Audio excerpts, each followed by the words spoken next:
Hey there, Bruce, and welcome back to Clash Robot Detective Complete Edition? I don't think I need to say that anymore. Anyway, we just learned about the thing and the other thing, and let's just do the thing, alright? Let's do the thing. Oh yeah, that's right, he came and got talked to by the cop, who didn't seem to like him very much because he's a robot, I guess. Maybe they're trying to change his mind, let's go with that. I'm trying to be nice here. Maybe. Well, whatever the reason, he's not going to get the satisfaction of seeing me fail. We're going to crack this case wide open. That's the spirit. As soon as I figure out the next step. Detective Clash. Oh, waiter, hello. Wait, are you the same waiter we were talking to earlier, right? No. You look just like him. I know. But that specific waiter is currently busy with orderly clients and asked me to pass on a message to him. I learned that the man who was attacked by the lifeguard is conscious, in stable condition, and accepting visitors. Really? Now? I had assumed that you would find this information forthcoming. It assumed correctly. Are we going to go talk to him? It's the least we could do. We make our way to the medical facilities.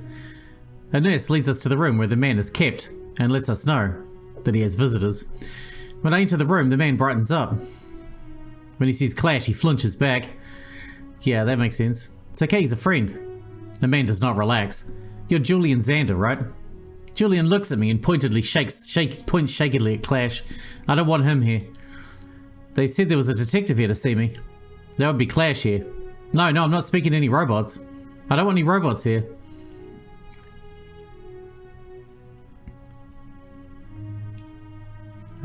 Clash isn't the lifeguard, he won't hurt you? If this were a game, then I just failed the speech check. I doubt that. If he doesn't leave, I refuse to talk. I'll be in the hallway. You think you can handle this interview on your own? You might need to get a little rough with him. I'll be alright. Clash steps out of the room. He seems hesitant to leave me alone with Julian. Julian, meanwhile, breathes a sigh of relief as soon as Clash leaves. Now please tell me everything. Julian sits down on his side of the bed. I take a seat on the chair across from him. He takes some ragged breaths. I wait patiently. Okay, I'll tell you everything I know. So, why were you on the Violet Skies? I was here on business. My friend convinced me to get a job here, so that we could work together over the summer. I was going to work with maintaining the waiters. She was going to be over in the research area. We were even teaching each other stuff about our jobs. Is your friend Dr. Grace by any chance?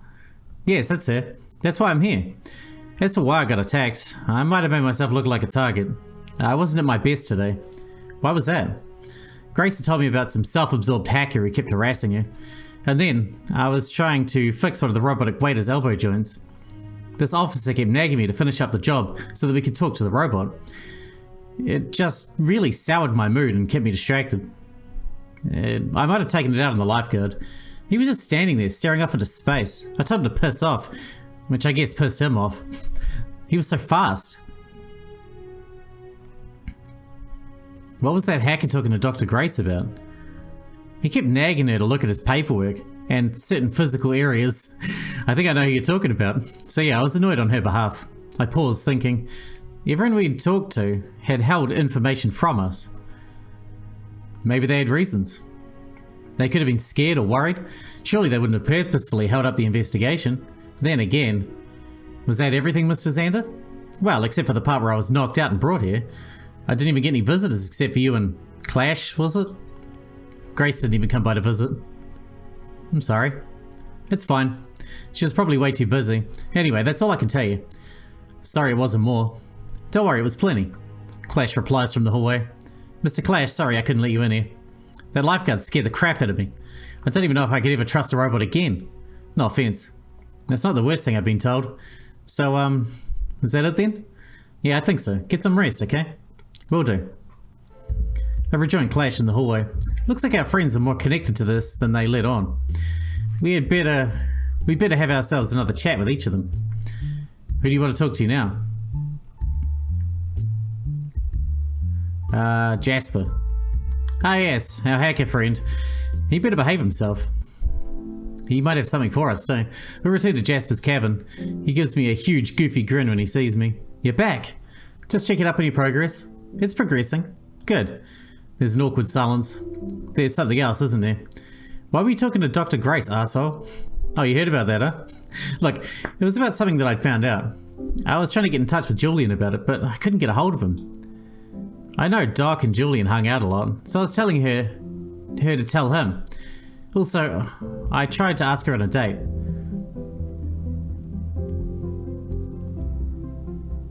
What did you find out? There's a serious vulnerability. I found a vulnerability in the robots.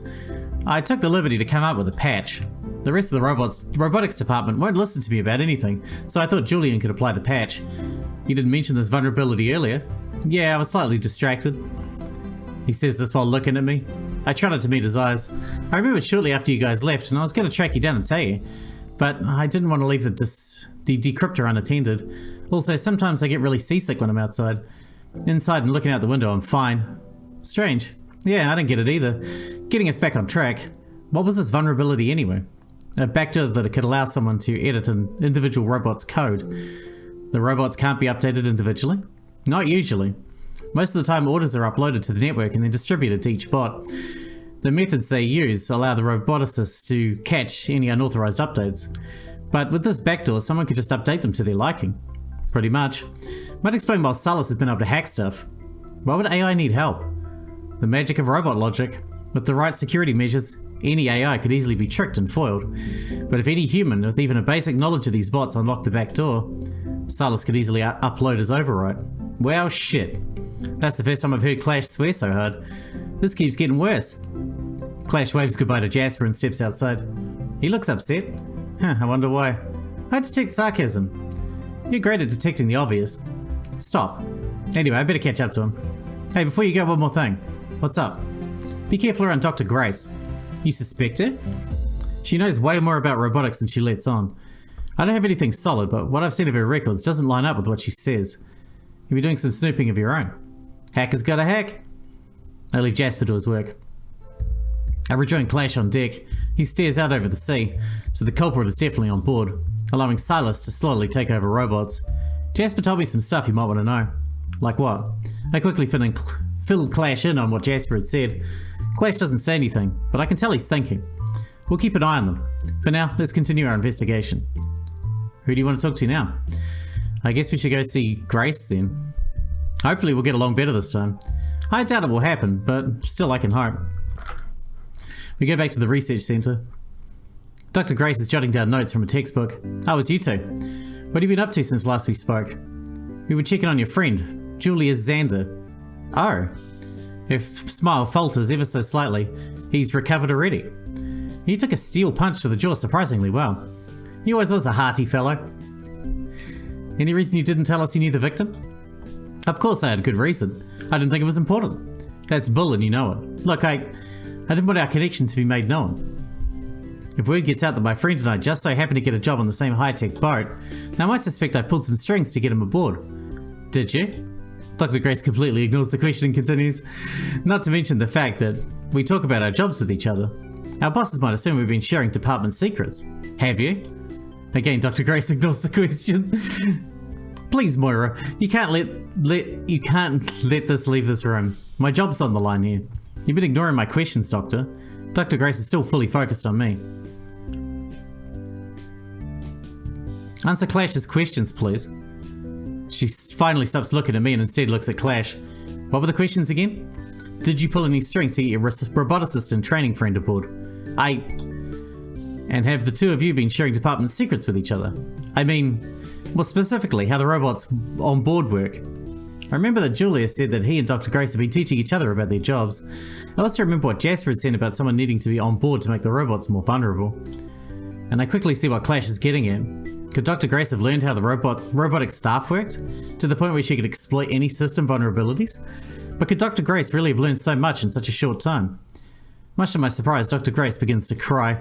It's not a gentle or graceful cry, but a full-blown gasping sobs. I have nothing to do with this. None of this is my fault. I can't believe I'd be suspected of... I didn't say anything about suspecting you. I just need answers to find the real culprit. I'm just as terrified as anyone else on board. Why don't you talk to that hacker that was harassing me? We did. Well, those TV-headed freaks serving drinks on the deck. Just leave me alone. Ma'am, answer my questions. You need to leave. I refuse to answer any more questions. If you don't leave right now, I'll have you confiscated. So get out. Dr. Grace returns to her work, still sobbing. I step forward to say something else, but Clash stops me. We're done here. Reluctantly, I follow Clash back outside, leaving the panicking Dr. Grace to her anxiety. So, what are your thoughts on that little display? She's pretty suspicious. That's what I was thinking. Either that or she's naturally a bull of anxiety, which would make her seem very suspicious when she actually isn't. Either way, that was a very interesting reaction from you. Definitely keep her in mind as we carry out the rest of our investigation. Who do you want to talk to now? The waiter, I guess. There better not be any clients harassing our waiter friend right now. We go back to the waiter's charging station. Our waiter watches us. I was expecting you. So you're the same gentlebot we were interviewing earlier? Yes, did you speak with Mr. Xander? Just a little while ago, actually. Good. Then my coworker got my message to you. I was concerned that it would get held up by other clients. I've heard you've been getting some interesting clients yourself. Indeed. Let us avoid beating around the bush then. You're here to ask her about my interesting clients. So go ahead. What's up with Julian? The waiter tries to respond, but his voice is just garbled static. He seems surprised by this. Unexpected. Sounds like someone put a lock on you. A what? A programming lock. They prevent robots from blabbing about confidential matters. Why they... Can you work around it? I'm not sure. Let me try something else. Yes, I know Mr. Xander, Dr. Grace, and Officer Glenn. We did not talk about the weather. We did not talk about the terrible job the human janitors have done with the restrooms in D-Wing. We did not talk about... Again, his voice is just noise. I am concerned and embarrassed. Not only am I unable to speak directly of it, but I cannot speak indirectly of it either. Try writing it down. The waiter picks up a nearby notepad and tries writing his message. It just looks like abstract lines. Would now be a good time to mention that I am not dexterous with a pencil? Yes, a lot of robots aren't. It was worth a shot. So you know about Dr. Grace, Officer Glenn, and Mr. Xander? But you weren't allowed to share any details about it. Someone on this boat does not want me sharing details about them. We'll have to go elsewhere for answers then. Prudent. Whatever it is, looks like we can't get anything else out of you. I wish I could have been more assistance. Me too. We return to the deck. Poor guy. Looks like he's a victim himself. Either that or he's trying to dodge suspicion. Nah. Whatever the reason, we can't or won't get anything else out of him. Giving up on him that easily? I'm not giving up. If it is a lock, then he won't be able to say anything. Might even fry his circuits trying to brute force a bypass. If it's not a lock, then he's proven he's not going to let anything out. Not without hacking anyway. And I'm not going to risk him with Jasper. Either way, our chances of getting anything out of him would go from small to none. We might as well check on the others. Officer Glenn, I will say, he isn't this nasty to everyone. Just robots and assistants to robots. Great, that's us. Using our powers of deduction, we figure out where Officer Glenn might be hanging out. Sure enough, he's at the pool tables. Doing his job, you know, around the pool tables. Officer Glenn, oh, you're back. If you're not here to hand the investigation over to me, then we have nothing to talk about. It sounds like you've already been taking the investigation in your own hands. Glenn tenses up. What are you talking about? We had a talk with a poor sap who got the daylights knocked out of him. Why are you snooping around the waiters? Let's go that one. Straight to the point, huh? Julie said you were trying to push him aside. And that you wanted to speak to a specific waiter. I wanted a drink. You couldn't have gotten one from another waiter? I don't have to explain myself to you. Actually, you do. You weren't authorized to do any investigating here. You shouldn't have been. You never know when to fold him, do you? You know, because you were pushing that young man around. He ended up taking it out on the very robot that attacked him. Your actions directly led to an innocent man getting assaulted. The room goes silent. Glenn's face is hard to read. Sadness, anger, regret, maybe even all three. Look, I want this whole situation to be resolved. Then work with me, not against me. Tell me what you wanted to know from that robotic waiter. Glenn is stubbornly silent. Damn it, Glenn, tell me what you know. Glenn is startled by Clash's outburst. I'm fairly certain I see him reach for his gun, but he quickly relaxes. Look, I'd tell you if I could. But I couldn't make heads or tails of it either. What was it? Glenn sighs in defeat and pulls out a USB drive, a copy of some orders the waiter received. I wanted to compare its code to some of the other robots. You could probably plug it into your head and read it. Clash is visibly suspicious. I think I'd rather not. I try to read Glenn's expression. It shows neither surprise, relief, nor disappointment. Well, maybe you can take it to that weird hacker kid on board. By the way, keep an eye on him. I don't trust him. I trust him more than you. And he wanted to dismantle me. So what does that say about you? Glenn refuses to answer. You should also keep an eye on that researcher lady. Yeah, no shit. She's always hanging out with that engineer kid who got hurt. I smell a conspiracy there. You smell conspiracies everywhere these days. Glenn rolls his eyes. You wanted help and I gave it to you. Now how about you get back to your little adventure and let me go back to my game. He goes back to his game of pool. We step outside. Clash clutches the USB drive tightly. We better get this to Jasper. We drop off the USB with Jasper on our way to the next destination. He promises to get any new information to us as fast as he can. Who do you want to talk to now? Who's left? That was everyone. We've learned quite a bit. Yeah. I can barely stop the yawn escaping from my mouth. You tired? I didn't realize how late it was. We've really been at this all day, huh? We've only got a couple of days left to crack this case. But you need your rest. What about you? Oh no, my batteries are still plenty charged. Would you like me to walk you back to your cabin? No, you stay. You stay with us. Why? I have a bad feeling. Clash nods in understanding. I'll stick around and keep an eye on things throughout the night. Don't worry, Moira. I'll keep you safe. Clash walks with me back to my cabin. As soon as I enter the room, I fall into bed. The last thing I see before falling asleep is his silhouette as he stands by the window watching the sea. I awake at midnight. I have a terrible feeling. Almost as if someone is watching me. I look around for Clash. He sits in the chair by the bed. He catches my gaze. You feel that too? I nod. Stay low. I pull the blankets around my shoulders. I hold my breath, listening. Someone is right outside the door. Clash quietly stands from the chair. He makes his way to the corner hidden from the door. The door slowly creaks open. An imposing figure slowly enters the room. It moves with robotic grace. I suddenly realize that I'm looking at the rogue lifeguard from earlier. It has returned and is now standing in my room. I'm gonna die, aren't I? Oh, Jesus. Scream for Clash. Clash! Both Clash and the lifeguard jump at my sudden scream. Clash rushes the lifeguard, ready to punch him again. The lifeguard catches Clash's fist, apparently remembering the last time he was hit. Please do not be upset, robotic detective. Upset? That's putting it mildly. What are you doing here anyway? I punched you overboard. I swam back. What a straightforward reply. Your attack cleared my mind and brought me back to my senses. I want to help you. How can we trust you? I've not attacked you again. Fair enough. Robot detective, do you know about Silas? He's hacking robots to cause chaos in this boat. Do you know who is making us more vulnerable to his attacks? No. Lots of suspects, no confirmations. Then I'll give you that confirmation. The researcher. Dr. Grace? She convinced her friend to teach her about our inner workings. One evening she caught me alone and fiddled with my code. By the time I realized what she'd done, it was too late. That's why she freaked out when she did when we confronted her. But why is she working with Silas? I do not know. You'd have to ask her. I think we'll need to have another chat with our friend. It's too late. The lifeguard turns and points to the door. The night is foggy and it is hard to see anything, but the lifeguard's next words cause my stomach to drop. Silas is here. Clash and I step closer to the door. We peer through the fog to see what the lifeguard is pointing at. At first, we think we are staring at distant lights across the ocean. Then, with a feeling of dread, we realize that bright lights are not far away.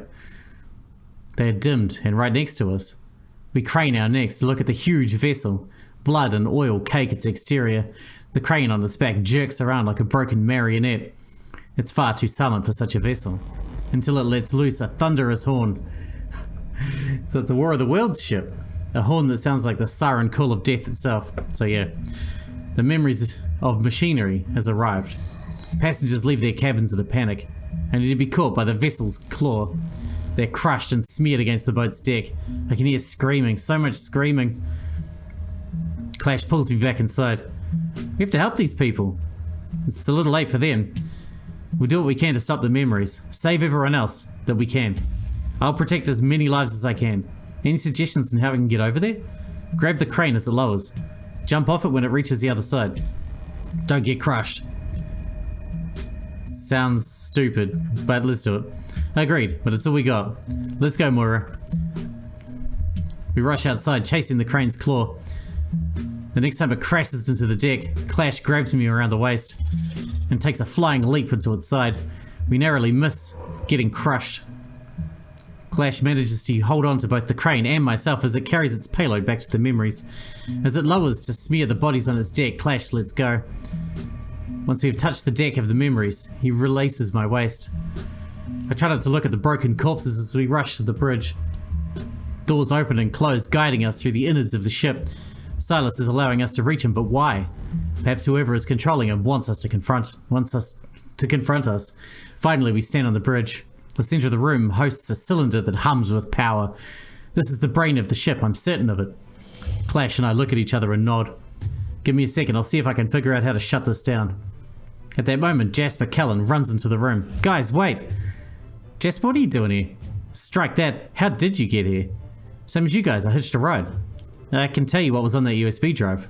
That program was made by Dr. Grace. She's been using this program to get Silas and take over the robots. Just then a figure wielding a heavy textbook enters the room. The figure uses the textbook to knock Jasper out. It is Dr. Grace. That little prick talks too much. And you two keep sticking your noses where they don't belong. Why would someone as smart as you start a mess like this? Well, now someone recognizes my greatness. Well, it's too damn late for that. Is this seriously just a cry for attention? It's a cry for recognition. I was the best in all of my classes, graduated with honours, for every single one of my degrees. So, where'd all that time and effort and money get me? Backwater libraries in the middle of nowhere. I should be rubbing elbows with and sipping wines with the elite minds of this country. I should have been somebody. Well, now I am indeed somebody. I'm the somebody that unleashed Silas onto an unsuspecting world. If I can't get fame, then I'll take notoriety. Well, that's an achievement. Thank you. The achievement is that you're the biggest bitch I ever met. Grace sputters in indignation. Well, what the hell else am I supposed to call you? I have a feeling attention whore would piss you off more. Grace lets out an inarticulate yelp of rage. You just sacrificed hundreds of people to a rogue AI. And you did it for attention? Not some weird moral high ground? Not out of desperation to keep a job? Not even for something as stupid as paying back your college loans? Any other motive would have been more tolerable. And you went with attention? You did all this for attention? How the hell did you manage to reconcile that with yourself? Yeah, you know what? I take it back. Attention whore not only fits you, but you're the most extreme version of an attention whore I've ever had the displeasure of meeting. You bastard. Grace rushes at Clash, wielding a textbook angrily. She doesn't get to use it as Clash effortlessly knocks her unconscious with one fantastic slap. I hate to hit a lady. Her though, it was fine. Clash looks at the computing cylinder in the middle of the room. That's definitely Silas's source of power. We need to disable that, right now. Doubt Silas will let us shut him down. Can you hack it? My hacking would involve directly interfacing with it. So in the name of not getting hacked, let's say no. I could try hacking it the old-fashioned way. Unless you want to give it a try. I notice Jasper stirring on the floor. So does Clash. And one of us should check on Jasper. He doesn't look too good. Well, it would make more sense to let him shut down Silas, right? He's a robot. Yeah, you do the Silas. Of course you would. Clash approaches the cylinder and tries to hack Silas. I kneel down next to Jasper. He starts to stand up but stumbles. I catch him before he falls back down. He leans against me and I prop him up with my shoulder. He looks at me confused. What happened? You got your ass beat. Of course I did. Want to hear something funny? Haha funny or cosmic crisis funny? Could go either way. Go for it. We already knew that you were what you were trying to tell us. Jasper goes completely quiet. For a moment I'm afraid he's going to pass out again. So I didn't have to come here and get beat up? That's right, you're right, that is funny. Clash looks over his shoulder at us. That said, we got a nice task for you. Oh, so I'm not completely useless right now? Never were, bro. Let me at this AI arsehole. Jasper's fingertips fly over the keyboard as he frantically types. I can barely keep up the lines of code as he filters into the program. Clash watches in fascination. It's strange to see hacking from this angle. Yeah, typing it out probably isn't as efficient as thinking it. It's pretty damn cool though. Oh, well, thank you, Mr. Clash. Mister? You've earned my respect, sir. Clash beams with joy, and... Suddenly the power shorts out. We got him. Wait, seriously? Silas is no more. The non-computerized backup power system should turn on in 3, 2. The power flickers back on. Okay, my timing was off. Clash double checks the monitor. He lets out a whistle. Not only did you shut Silas down, but you completely erased any hint of him from the system. Remind me not to get on your bad side. Yeah, I have no desire to hack you anymore. So that's it? Well, we shut down the computer, and we caught the perpetrator. Seems like a case closed to me. All these people who died. Clash and Jasper grew somber. Moira, we saved who we could. And if we hadn't stopped Silas when we did, there would have been a lot more deaths. I sigh, still thinking about everyone Silas crushed. Clash put a hand on my shoulder. I'm going to recommend they sink this ship. Maybe burial at sea will put their souls to rest.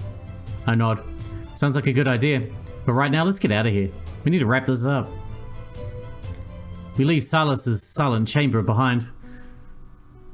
We step out into the deck of memories. The sound of chopping blades alerts us to the helicopter circling overhead.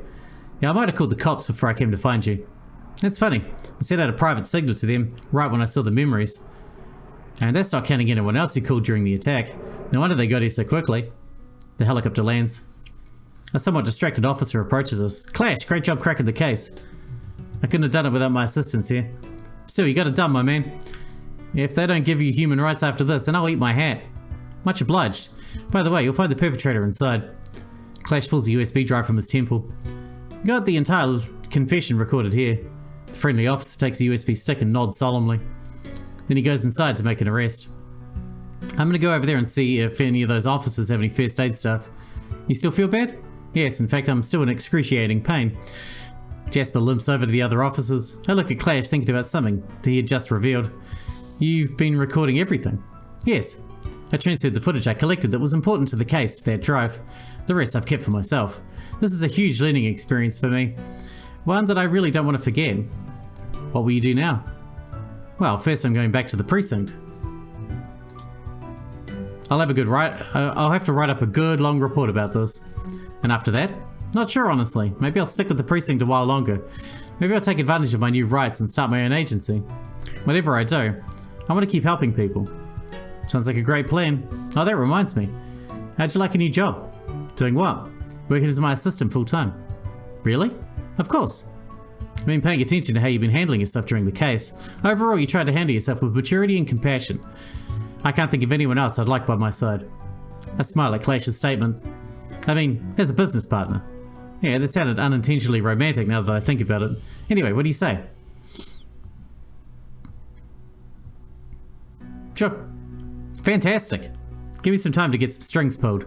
I'll give you a call once I'm ready for you. In the meantime, I got a case to wrap up. And you have the rest of your vacation to enjoy. It's been nice working with you, Moira. Clash reaches out to shake my hand. I guess we'll hug him. The thought of this being goodbye, even if I might see him again soon, it's just too much. I quickly wrap him up in a big hug. He almost loses his balance in surprise, but he soon returns my hug. He rests his chin on my shoulder and speaks softly in my ear. You got a good heart. Don't let that go. I pull back and smile at him. I get the sense he's gritting through tears. I mean, he's just got a camera for a head. He doesn't have a chin or tears. Clash escorts me to the violet skies. He tips his hat to me respectfully before boarding the helicopter. I watch him go until the helicopter's out of sight. I make my way back to the cabin. The crew is trying to fix what Silas destroyed before we return to port. It'll probably take another day before we get back. I lay down on the bed and close my eyes, trying to empty my mind and get back to sleep. But all I can see in my mind's eye is Clash, intimidating culprits like a protective big brother, cracking one-liners and showing surprise wisdom.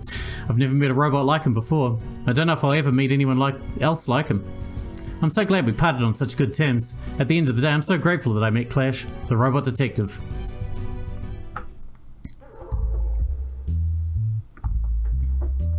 There you go, we finished the game in 2 episodes. There might be other endings I'm not aware of, but we're going to wrap this one up here, and that is going to be it for Clash Robot Detective Complete Edition. I really liked the writing. The story was interesting, writing was good. It was paced very quickly, but I mean, it was all over in an hour, so. Anyway, very cool. Like the art style, like the writing, had some funny moments, had some fucked up moments. I'm not sure if there are multiple endings. If there are, I suggest you probably go play it for yourself. Otherwise, anyway, I'll let the credits roll. Thanks for watching, and I'll see you in the next series.